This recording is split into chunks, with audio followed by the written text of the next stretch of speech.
L'Île-de-France et les Hauts-de-France sont très regardées, mais ne sont pas les seules régions qui inquiètent. C'est ça, quand on regarde les derniers chiffres de l'épidémie ce matin, on s'aperçoit que la troisième vague est bien là et que la situation s'aggrave en fait dans toute la France, Margot Bourdin. Oui, rien qu'hier, plus de 38 000 nouveaux cas ont été enregistrés en 24 heures. C'est du jamais vu depuis le 8 novembre, pendant la deuxième vague et le deuxième confinement national.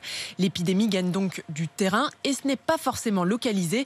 En l'espace d'une semaine, 22 départements ont vu leur nombre de nouveaux cas augmenter de 30%. Le taux d'incidence dépasse désormais le seuil d'alerte maximal, 254 Covid pour 100 000 habitants, dans 25 départements, dans le Doubs, dans l'Aube ou encore dans le Gard.